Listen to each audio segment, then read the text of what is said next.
How can we make the world better? By making ourselves better. The Dr. Joe Show explores how you can make positive personal change by using his groundbreaking and highly effective I Am approach to understand who we are and why we do what we do.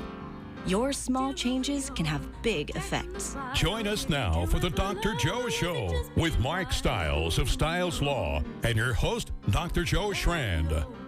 Ladies and gentlemen, boys and girls, NBs and otherwise, friends, enemies, welcome to the Dr. Joe Show. Yay! Tom, as always, you are impressive. And I, just so people know, we did a wonderful show, and I know I've said this before last couple of weeks, but we've changed our introduction as a response to one of our guests, Rainey, who said that it was a little bit still off to just be saying ladies and gentlemen, and they were absolutely right. And so we were talking about that, and I said, thanks for calling me out. And then later they said, no, we've called you in, which I thought was wonderful. We've called you in, you're in the group. And so we are, we're there. I wonder, with that in mind, whether you could introduce our guests for tonight. Well, Dr. Joe, we have two incredible guests, both alumni of the Dr. Joe Show. You'll be pleased to know. We have Zoe Bradford of the Company Theater and Brendan Mulhern from Chicago, now in New York. Right. And welcome, my friends. And yes, for your return appearance on the Dr. Joe Show. I so appreciate it. I really do. And what I wanted to talk with you guys about is what's happening at Company Theater. And Zoe, you want to start? Tell us what show is on so we can get people to get there. Sure. Well, first of all, it's fun to be on the show. Great to see all of you here. And Brendan, we have worked with before, many years ago, before he did some various moves. And, it's all about actors. I'm telling you, we have a very strong cast who are performing a show called Something Rotten. Now, Something Rotten doesn't sound very appealing, but it's a little play on words. Something rotten in Denmark, as you know, is a line from Hamlet. And this is a satire on Shakespeare, but you don't have to know about Shakespeare to enjoy this musical comedy.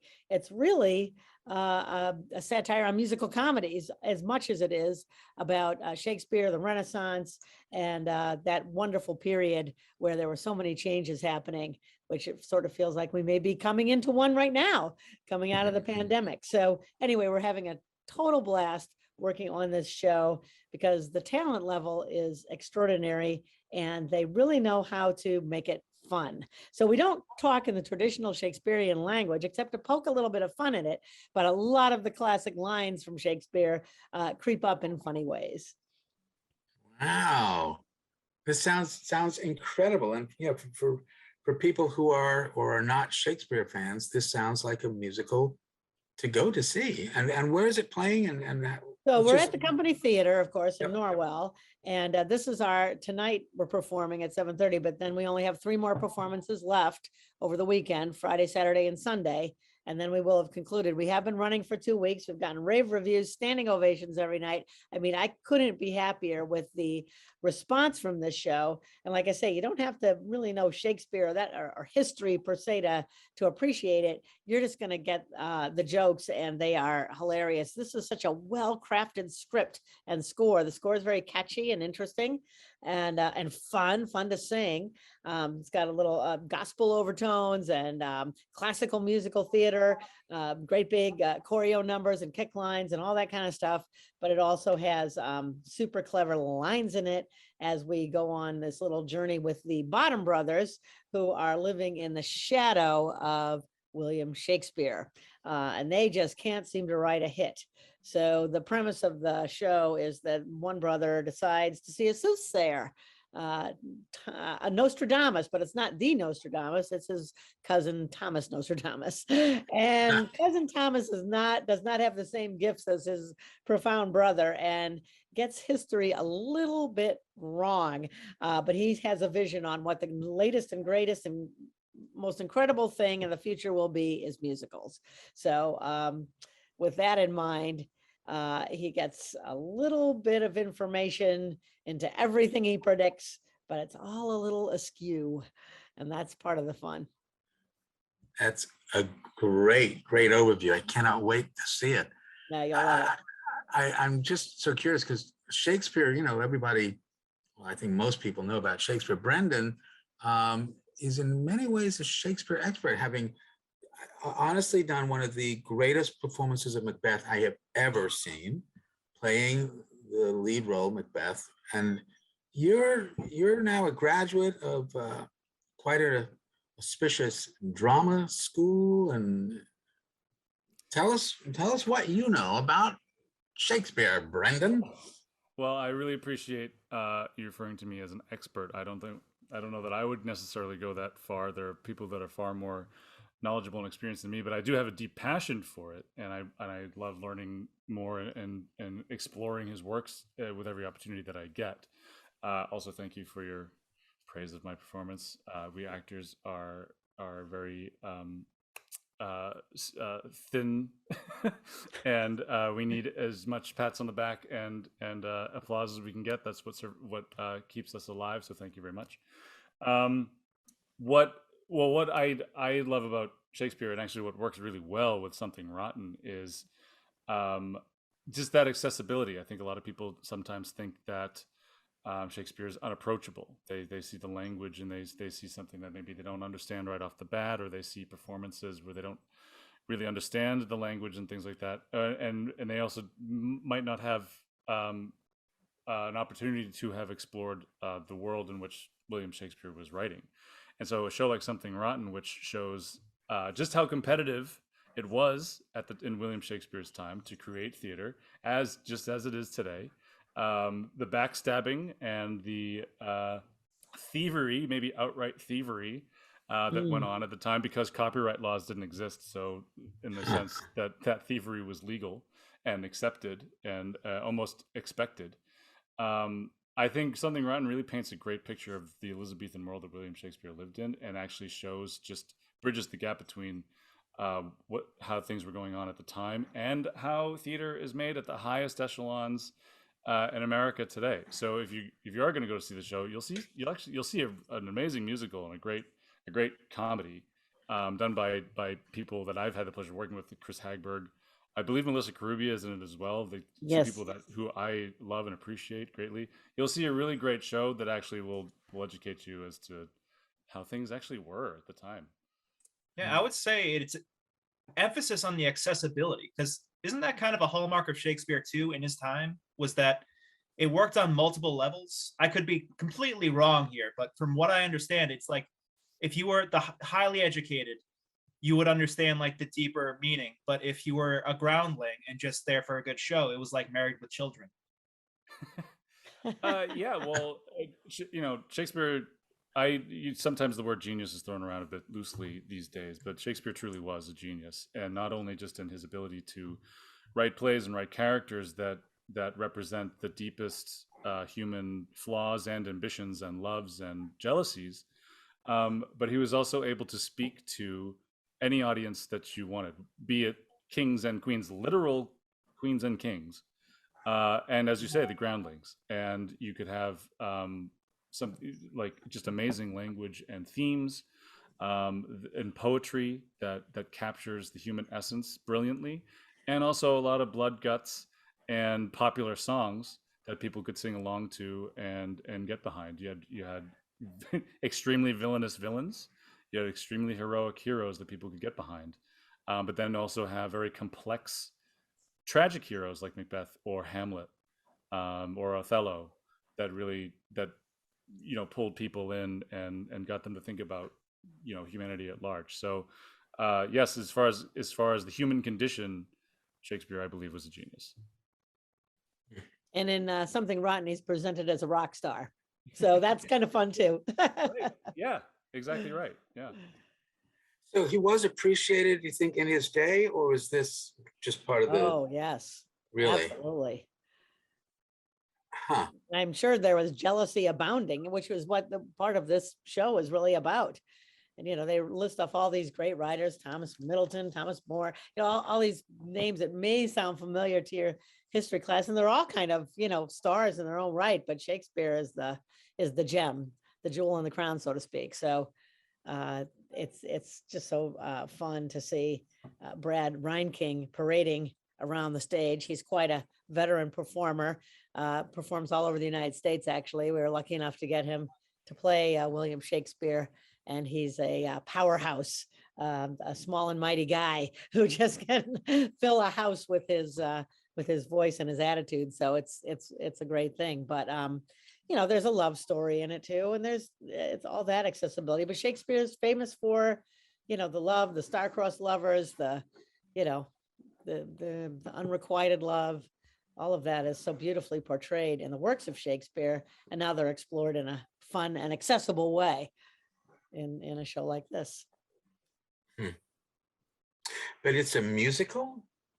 It is a musical, and they really make fun of it. I mean, it's just, if you are, even if you're not a huge musical theater fan, it's referencing everything from Annie to the Phantom of the Opera to, because this Nostradamus is getting all these visions. So he just mixes it all up, and they come out with a conglomerate that's just ridiculous. And the sillier it gets, the more you just buy into it. It's really fun. So even if you just lightly know like the Broadway hits, you're going to be really laughing at how they wind it all together into this big mess. That's fantastic. Well, no, I mean, Nostradamus and I guess his less known brother were famous for predictions. Let's get back into this. We've got two incredible guests here. We've got Zoe Bradford, who's basically one of the creators of company theater. Brendan Mulhern, who is an amazing actor and the creator of many parts, including working on his own show, and perhaps, and can I spill the beans about Richard, or? Sure. I mean, I guess I just did. Yeah. I mean, we are in the very, very, very early stages of trying to put together a production of Richard II. A friend of mine who is an excellent director and I are teaming up to do that. We are in the what should we do phase, so we're probably a couple of years away from putting anything up on stage. But yeah, it's fun to talk about because Richard II actually mentioned in Something Rotten. It's actually one of the catalysts for the Bottom Brothers to do their thing. Yes, it's a really cute moment where the patron is saying, "I'm going to go see Richard the second," and this brother says, "The second, he's already done Richard the Third, who goes backwards." That's great. Just to go back, so is it Elizabeth who is working with you on Richard, or? Yeah. Elizabeth Swanson, who is an amazing director out in Chicago, Jeff nominated. She's incredible. We work very well together, so we're excited to see what happens. And these things take a long time, so you have to love every aspect of it. Well, if you're listening, Elizabeth, hello, because she was also a guest on the Dr. Joe show several years ago. Who was she on with? With another wonderful producer out of Broadway. So I'm just wondering, COVID has had such an impact on our entire world. What about the impact on live theater? Zoe, you and I had a discussion about this a year or so ago, because it sounded like things were really impacted. Can you tell us a little bit about theater and COVID and how we're surviving? Well, I can certainly tell you about our experience and many in the Boston area. It was really a nightmare. I mean, the only good things that came out of COVID were a lot of discussion amongst the theaters in Boston about how we can address racial issues and inclusiveness to improve that, because there was time to really to dig in and talk about it. So I did a lot of Zoom meetings about that topic, but really, aside from that, nothing good came of this, because it was really a nightmare. I mean, obviously, Zoom theater is very limited. It does not give you the thrill. It's certainly not People try to do things online, and I appreciate their efforts, but nothing replaces live theater. And you need that heartbeat of everyone in the same room, feeling the emotions, laughing together, whatever it is, feeling a live orchestra, all of these elements that we so pride ourselves on were totally, not happening at all. So we really got back to work last summer with our production of Rock of Ages, and then quickly had to, kind of tone down a little bit because there was another outbreak. And then we were able to do our Christmas Carol, which sold very well. And then Omicron hit and we had to tuck back in again. So we're just coming out of that now. We're happy to report that, we have had very, very few COVID outbreaks since 2020 amongst cast, crew, anything like that. We've been very cautious, and the few that have isolated. And all of my casts are fully vaccinated, so we're able to perform without masks and so on. And our audience can mask. It was mandated, but we're lightening that up because the South Shore area of Boston is a remarkably low numbered area. And we're kind of like embracing, the numbers and the CDC guidelines, whatever they suggest, we go with. And right now it's sort of a lift of the mask mandate, but we're still recommending it for our patrons. But you don't have to if you don't want to. And things are definitely on an upswing. So that's good. But it's been a horrible 2 years. Awful. It was, and what I'm feeling so strongly is the loss that people have had, whether it be from their job, the fact that they couldn't see friends, family, grandparents couldn't see grandchildren, children were isolated. All of these issues have come into play as we regather. I'm finding people are very tender. They're not, as emotionally strong maybe as they would have been before the pandemic. It is a struggle and a challenge to make everybody make sure that they feel safe, welcomed, and and in a secure environment where they are once able to do their art again. It's really been a challenge to make sure that people feel more comfortable. But I think particularly because we work with kids a lot at ACT, our Academy of the Company Theater, and at the Company Theater, we have one high school student in Something Rotten, the rest are adults. But, they were isolated without friends and so on. And at school, was very difficult. So I think these factors have played a tremendous amount of have had a tremendous amount of impact on us and how we approach our people as we return. Brandon, you guys were impacted by this too during your schooling. Oh, sure. I mean, across the industry, theater and film and television as well. I mean, everybody was affected and everybody had to adjust. And it hit the biggest theaters on Broadway as well. The benefit, though, to a certain percentage, producers who could afford to just cut operations and sit and hold on for the thing to pass by, were fine. But there are plenty of union and non-union actors and stage and crew and everybody else who were out of work for 2.5 years and still are struggling to make things work. If I can, just use this moment to sing the praises of the Company Theater and other smaller theaters like that, a place like the Company Theater, which I had the absolute honor of performing in years ago, is truly a family, and its effect and its benefit for the community is vital. Storytelling and community are vital to a good and prosperous and gregarious society. We need to have those discussions. We need to have those places where we can come together and learn and laugh and cry and love. And so, Broadway will be fine.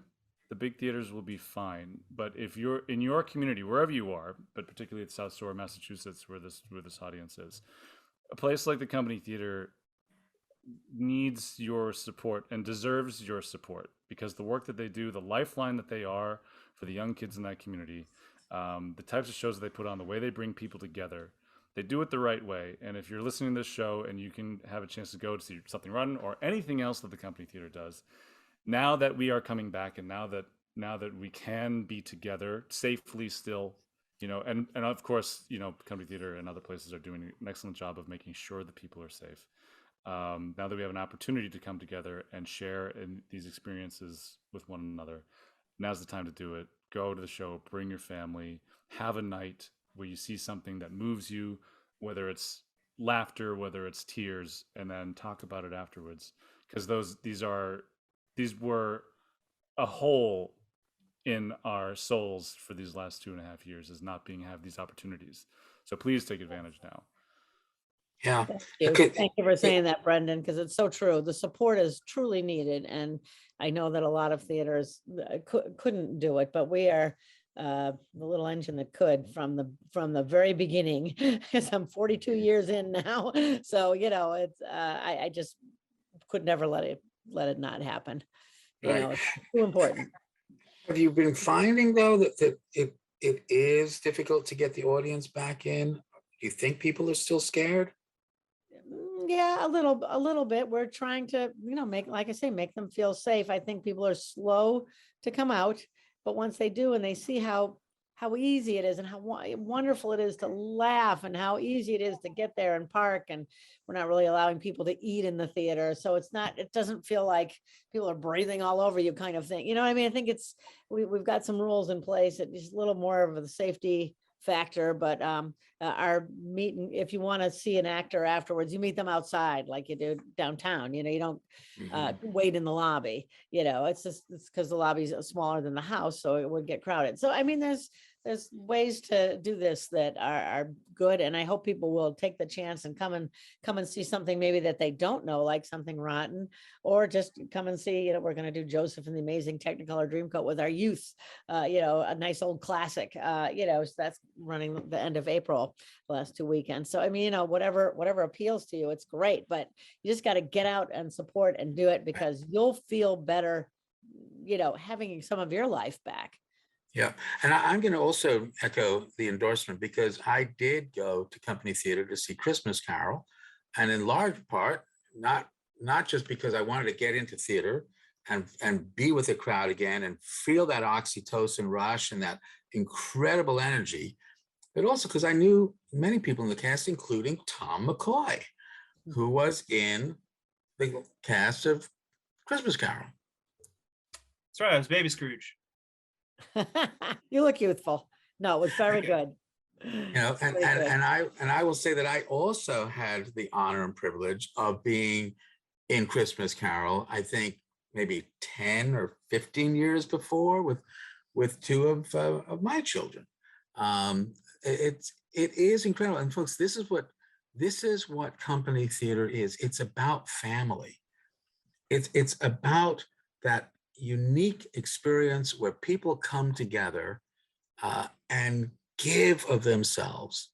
Theater is, I think, the most incredible art form, because there you are, basically on stage, bearing your soul, and the audience then responds. We do this with Drug Story Theater, where we've taken theater for kids in recovery, and they get up on stage, and the experience they have contributes to their sobriety, because the audience is so grateful.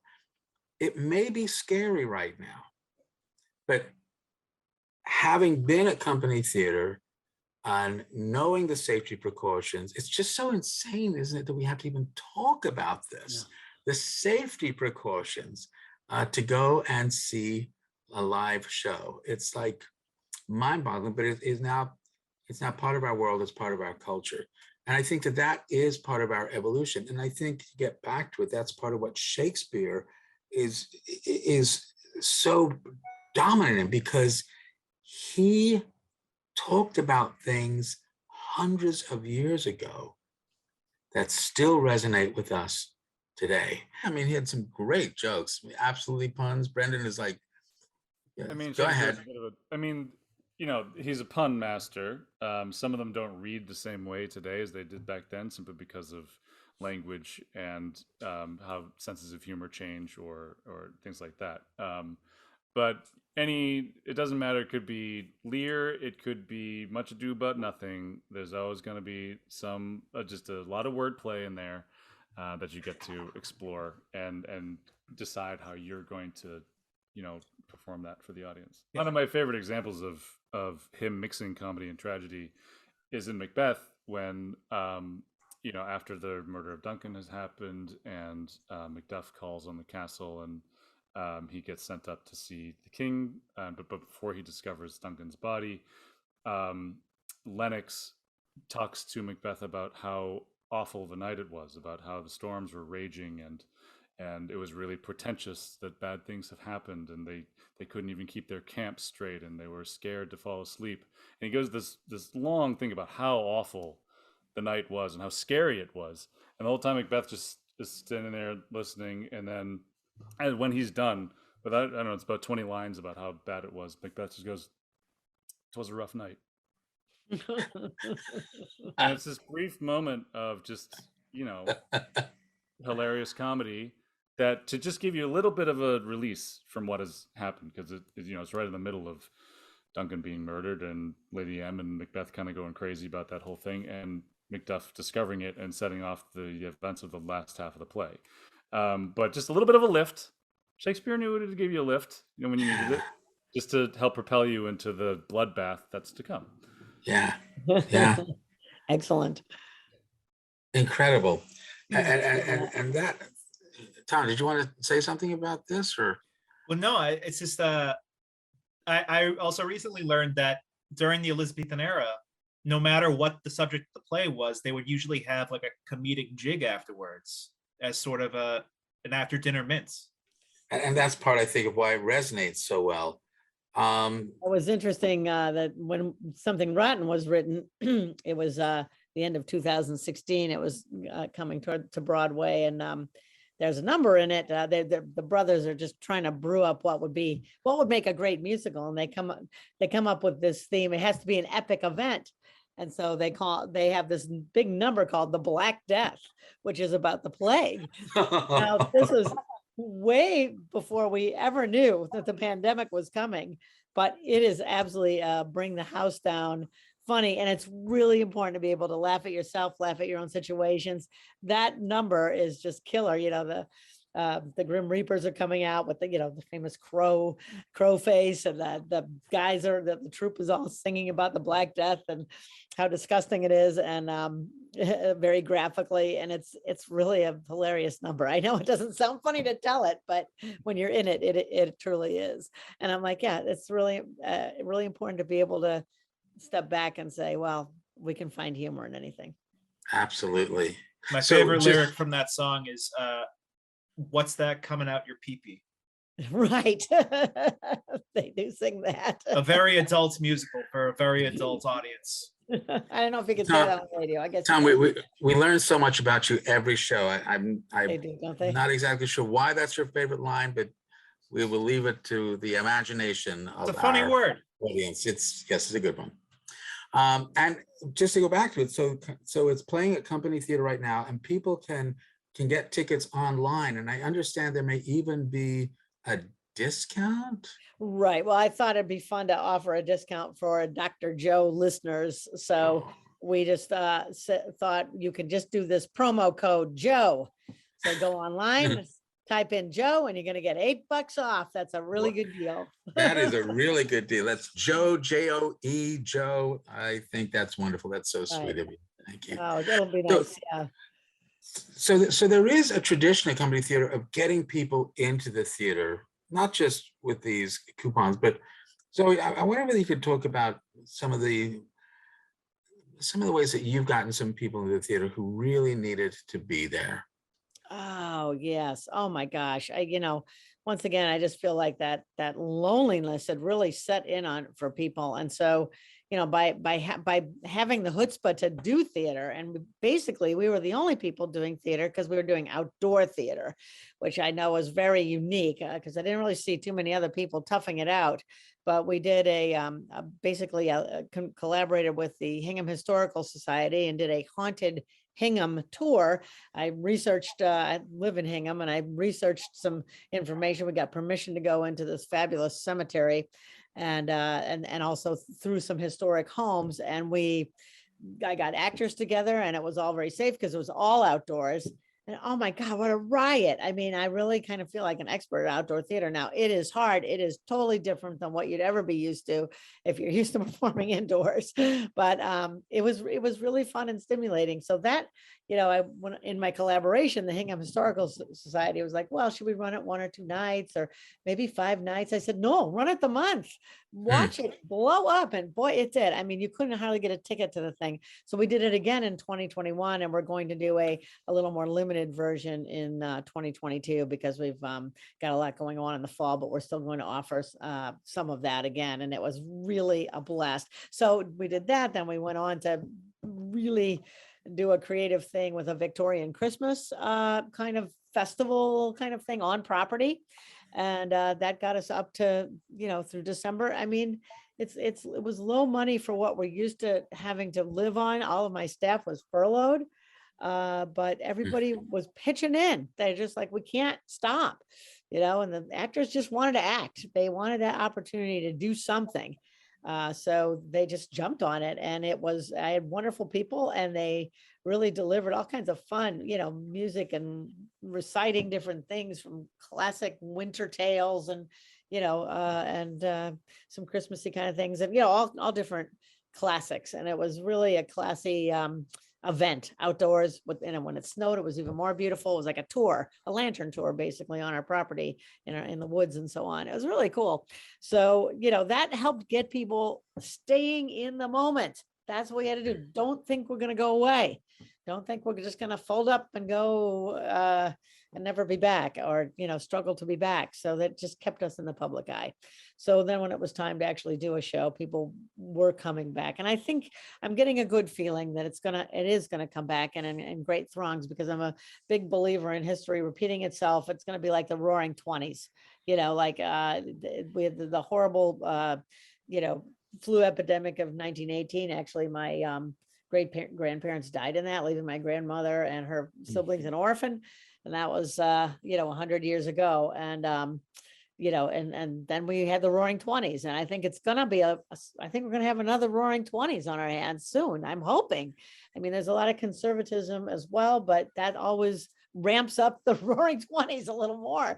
So I think it's going to be an interesting time to be alive and see what's happening. I want people to come back to the theater because it's exciting and fun and something you can do with your family, with your kids, with a friend, whoever.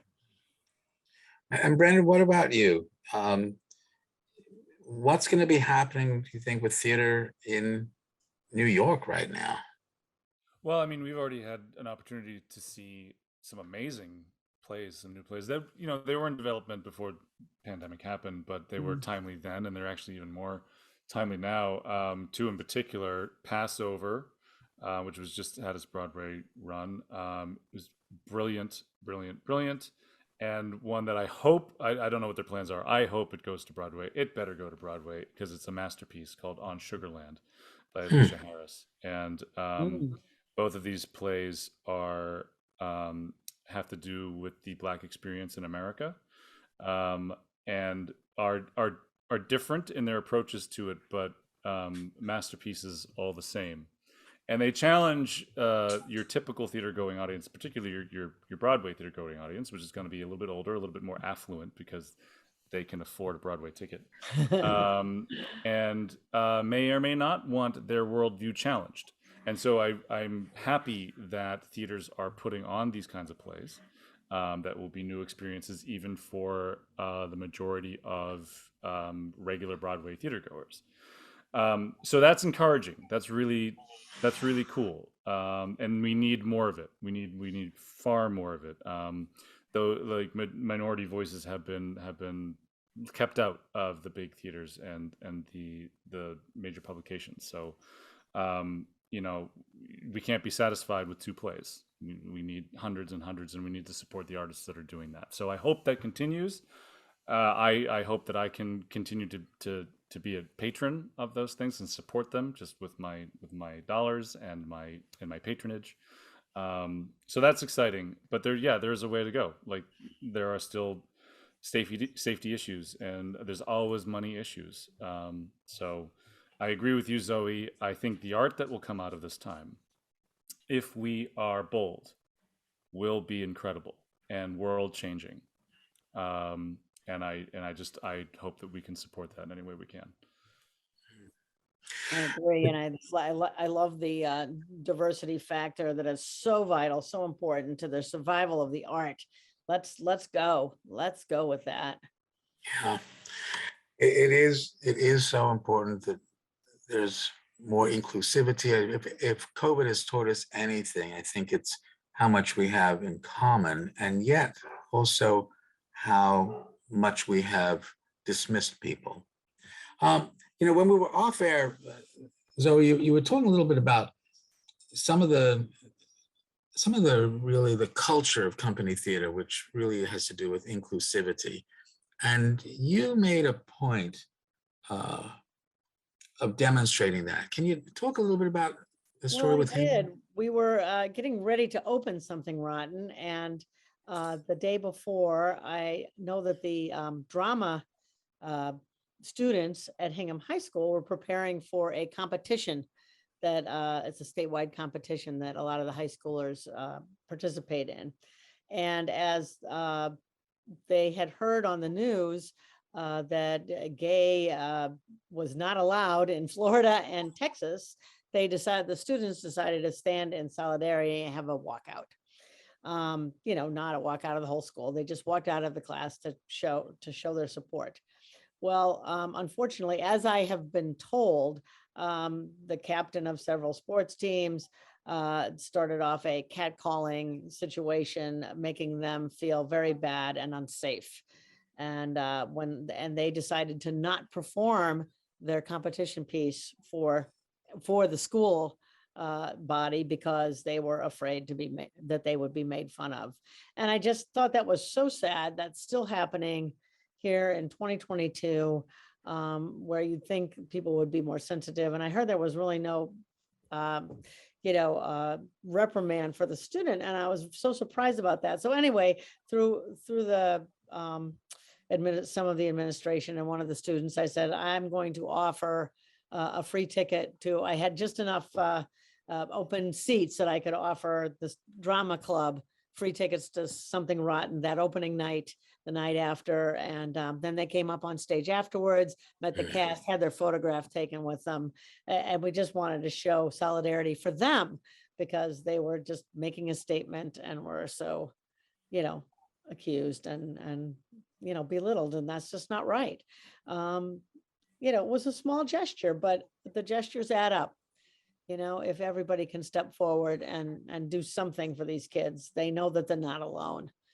That's right. I'm getting goosebumps as you talk about that, because it's such a powerful statement and it's so important. And again, as we get later in the show, the I am approach, small changes have big effects. And I sure hope that small change, that gesture has a big effect.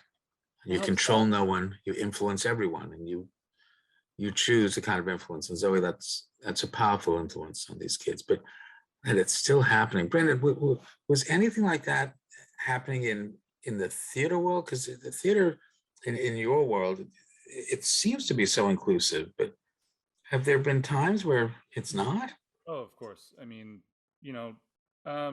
theater is a human endeavor, and it is an exploration of the human condition, and so it is going to be made up of all different kinds of personalities and thoughts and sins, and you can't escape any of that stuff, no matter what you're doing. So the efforts now, I think the reckoning that happened over the last couple of years of recognizing where art and in the places where art and industry meet, there has been a failure to protect people, to promote dignity, to promote respect and safety.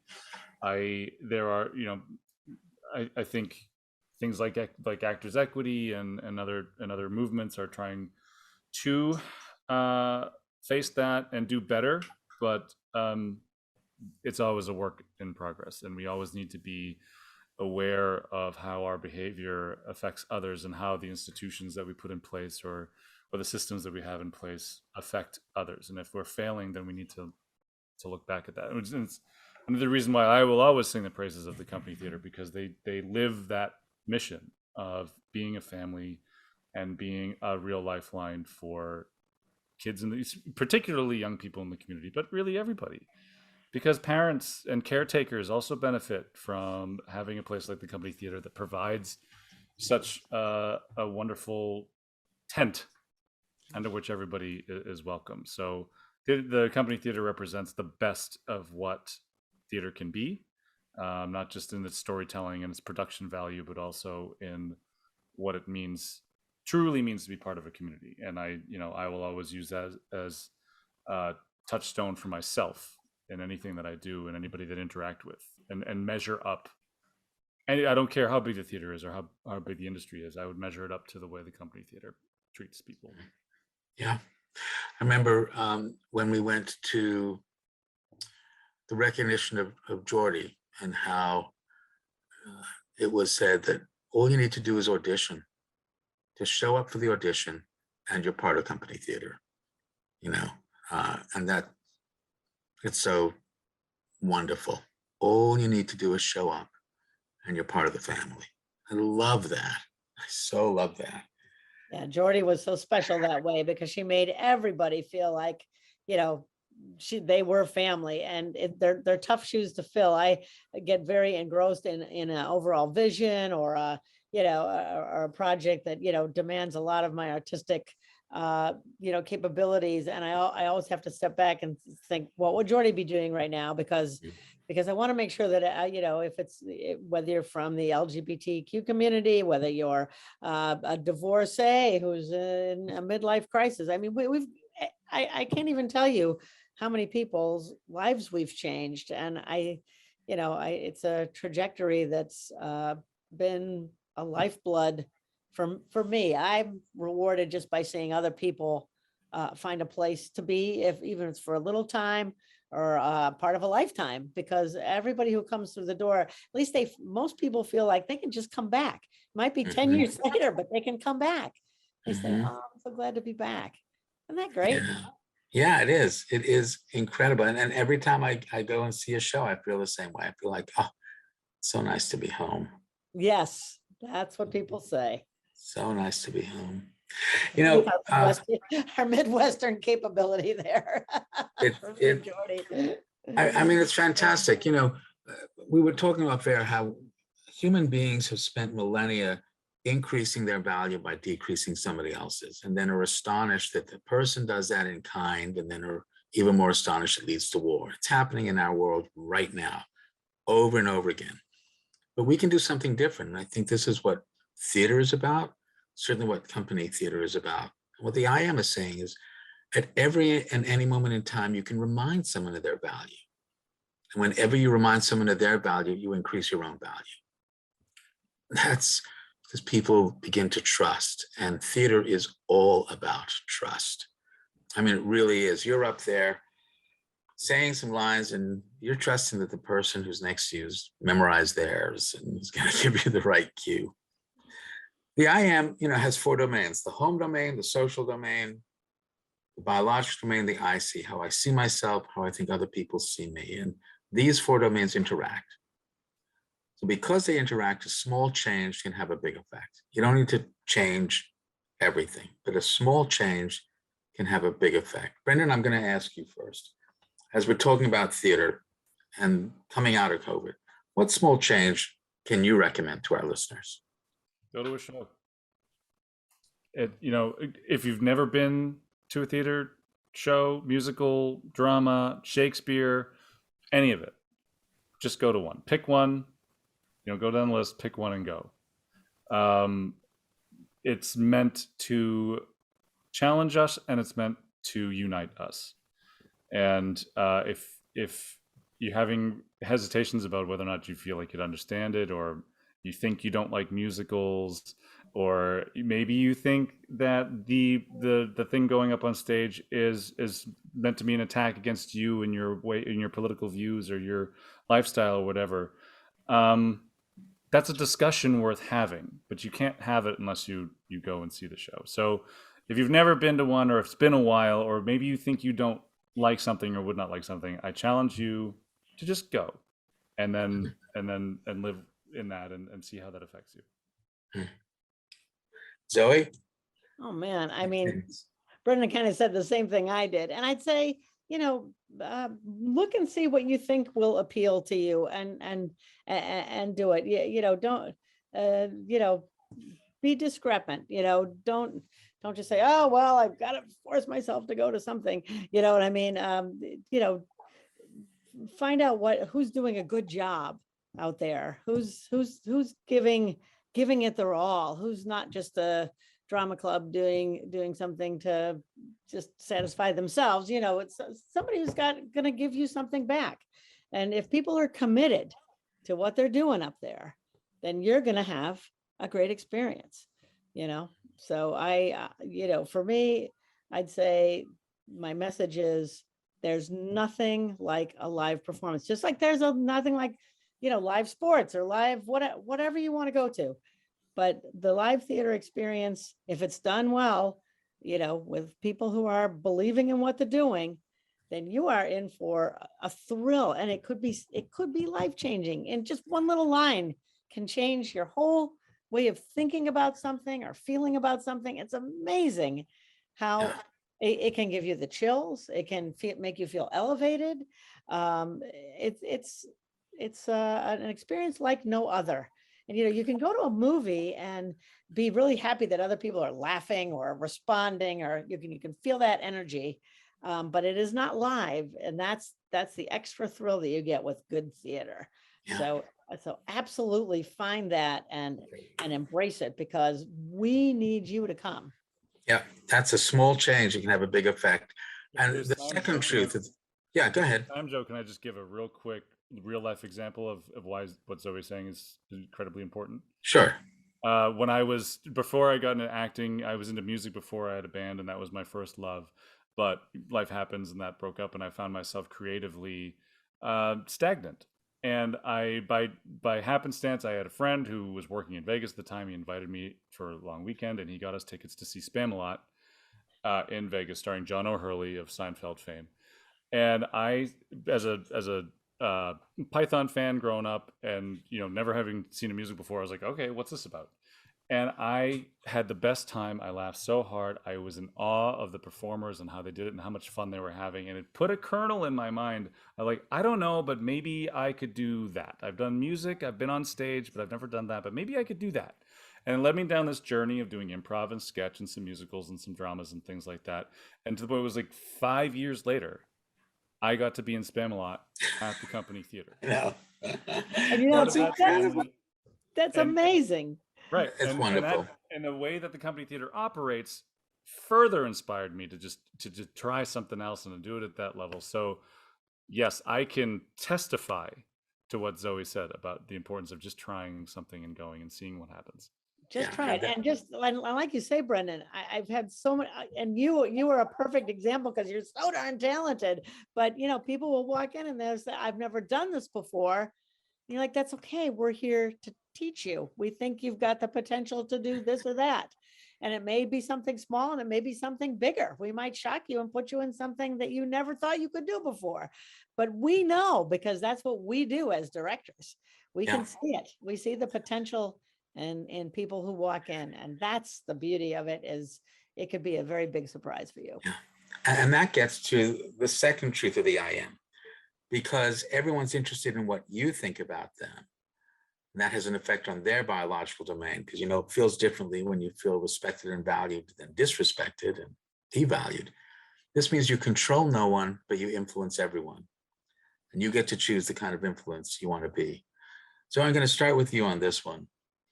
I think we already may know where we're going, but what kind of influence, Zoe Bradford, do you want to be? Well, I am about a legacy. I'm going to be honest with you. I've been doing this my whole life, and that's why the pandemic wasn't going to take it away from me. I felt like if I can keep an atmosphere of creativity, inclusiveness, excitement, live music, incredible shows. It feels like Broadway. And once in a while, we just jump away from Broadway and we do something creative and new, or we do an original work. Actually, I'm working on one and we'll do a whole nother show on that, Dr. Joe, I'm sure. It's that kind of thing. I just want to be sure that I'm laying a groundwork that it's going to live far beyond what I live. I just want to see it going from generations to generation, and that's a beautiful thought, because life changes and we don't know what those changes are going to be. Look at how many changes happened in the pandemic for all of us, but human nature is going to stay the same. And I want to be there. I want my organization to be there to nurture it. Yeah. And you have had an influence on so many. Brendan. More than I ever thought. Yeah. I'm going to close it up with you. You control no one, you influence everyone. You get to choose the kind of influence you want to be. Brendan Mulhern, what kind of influence do you want to be? Well, as an actor and an artist, over the last couple of years, we've had the time to take an audit at what we're doing and how we're actually going to affect people. And it's been hard, but necessary at times for me as a white, cis, het male. And if those terms make you bristle a little bit, I just want to ask you to breathe. Whoever's listening, just breathe for a second and just it's all right. He's cool. He's cool, really. Yeah, it's fine. It's fine. It's cool. It's fine. What is my responsibility? Not just as a very privileged person in this world and in this industry.